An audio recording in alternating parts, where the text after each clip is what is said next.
me, it's the most natural way to get an actor to be natural because it's coming from them. If I try to enforce my read on it, first of all, everybody's going to sound like me, and that's not good.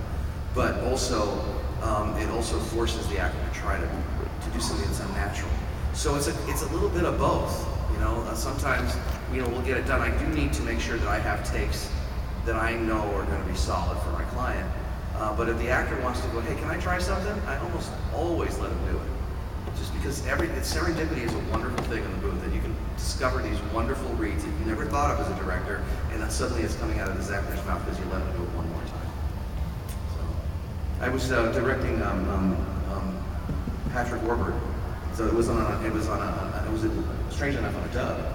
It was really weird, but he was one of those guys. We do 2, 3, 4 takes, and the last second take, it's like the third take was really good, the fourth take was fine, and he'd go, let me do it one more time. And he would just nail it with something different but perfect. So yeah, you just have to kind of, I think as a director, it's really important to keep your ego out of the way.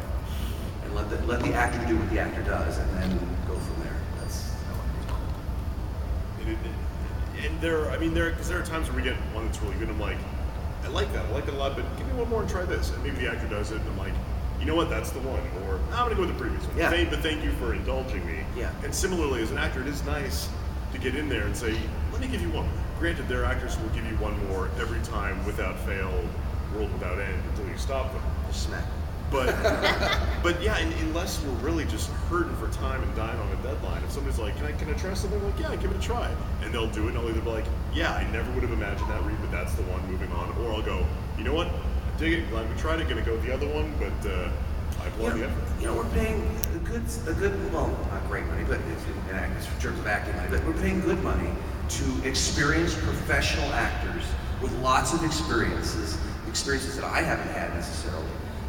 It would be nuts not to see what you're going to bring to the table. I'd be crazy to do that. And so egocentric, it would eventually eat my career. Okay.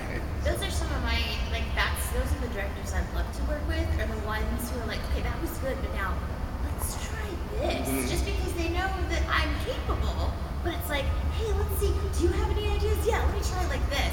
Because then it becomes really exciting for everyone, and it's a really it's playtime. It's like, let's figure out what's going to work best. Bevins is really good at that.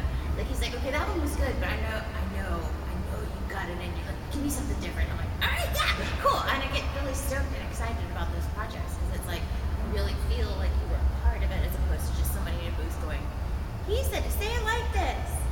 He said to say this one like this. You know what I mean?